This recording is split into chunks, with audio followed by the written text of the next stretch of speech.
Bab 1, Objek IPA dan pengamatannya, subbab mikroskop dan keselamatan kerja dalam pengamatan gejala alam, oleh saya sendiri, Aidatul Masrurah, Sarjana Pendidikan.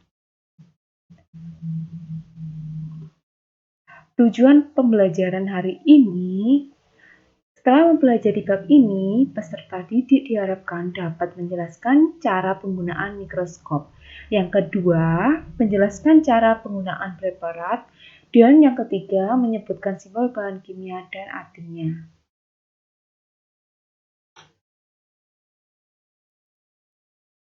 Untuk sub pertama yaitu mikroskop dan jenis-jenisnya. Mikroskop adalah sebuah alat untuk melihat objek yang terlalu kecil untuk dilihat dengan mata telanjang.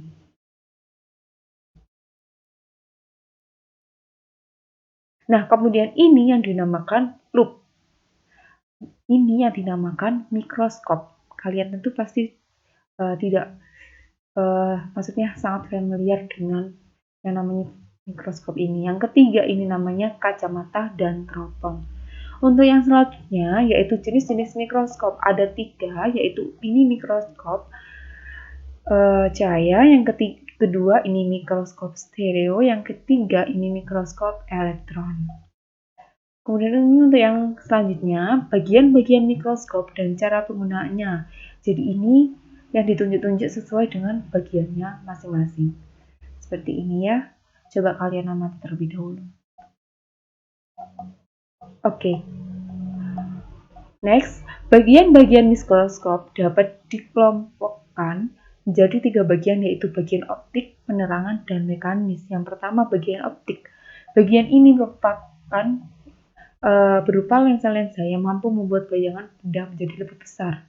Ada 2 macam lensa, lensa okuler dan lensa objektif, dengan perbedaan perbesarannya masing-masing.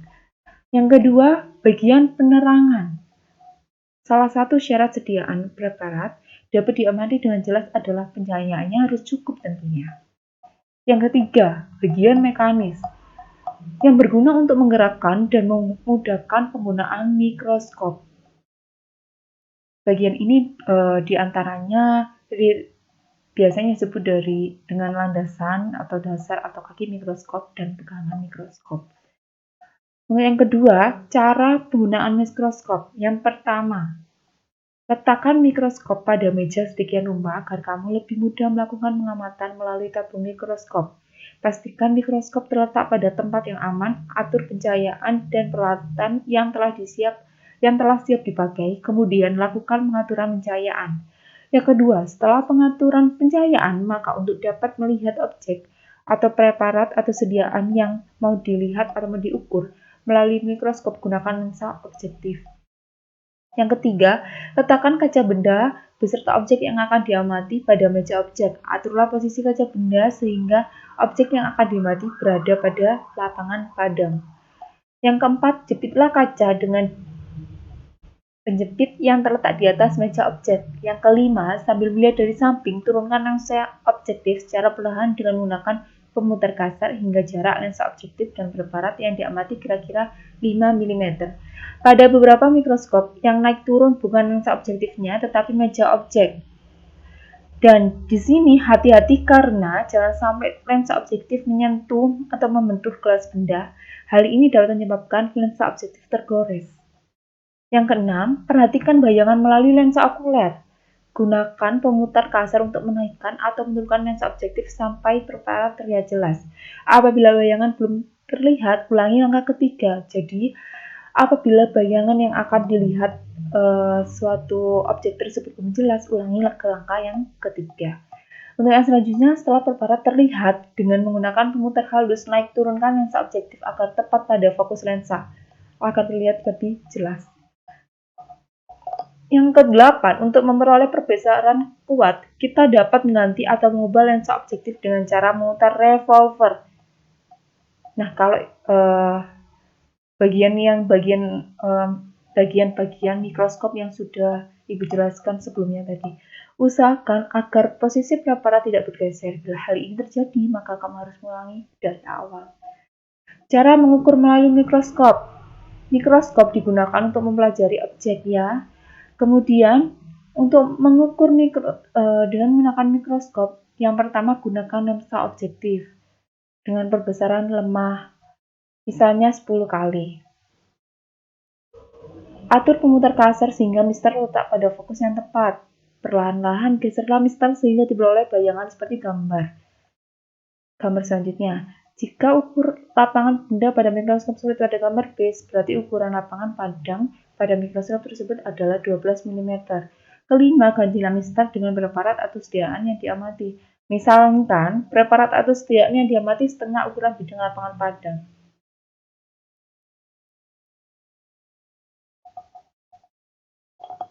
Oke, yang keempat, cara membuat preparat sederhana. Untuk membuat preparat sederhana, kamu perlu menyiapkan alat bantu silat, kaca objek, kaca penutup, dan bahan pewarna. Bahan pewarna digunakan untuk memudahkan dalam pengamatan. Misalnya yang digunakan lugol atau biru metilen. Caranya sebagai berikut. Gunakan gabus atau batang umbi kayu sebagai alat bantu.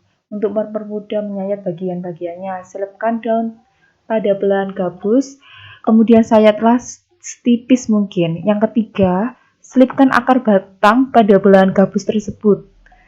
Kemudian sayatlah dengan silet setipis mungkin. Seperti ini gambarnya.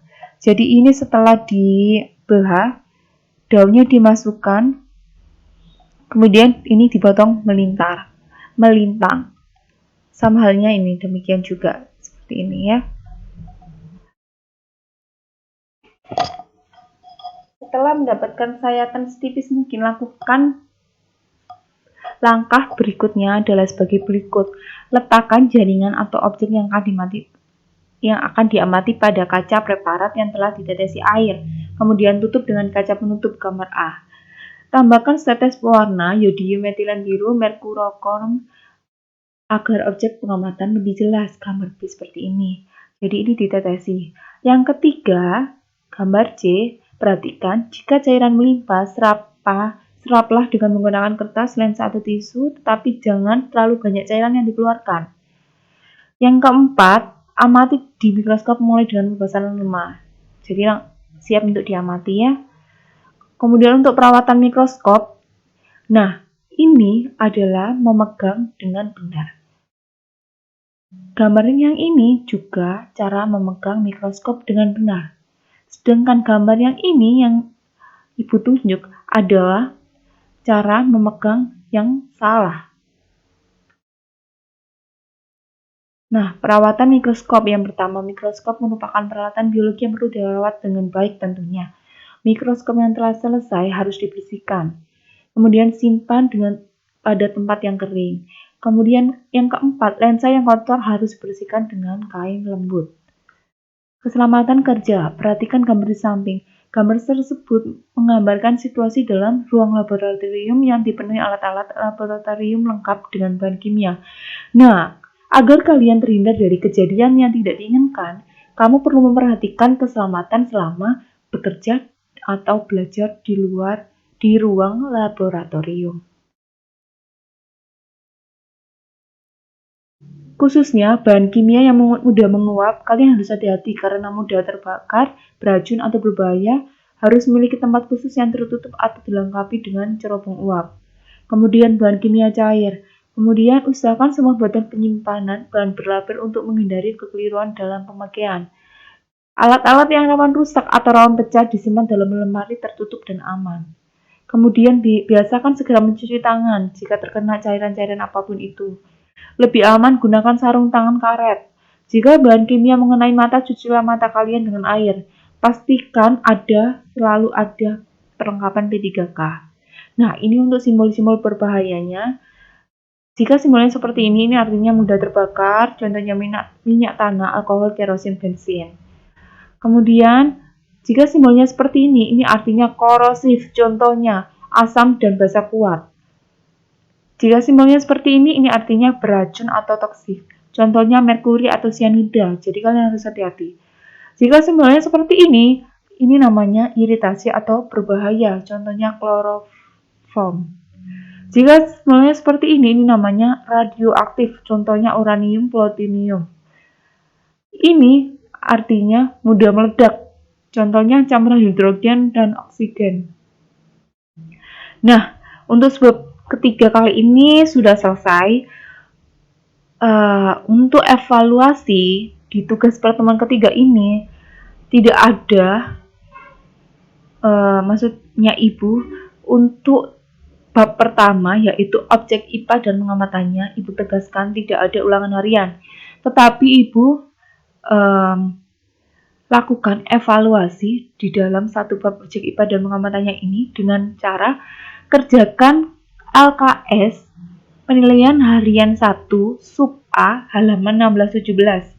Langsung dikerjakan di LKS, disilang-silang saja itu masing-masing dan difoto halaman 16 sampai 17 tersebut, kemudian kumpulkan pada kolom tugas di Microsoft Teams yang sudah Ibu buat hari ini.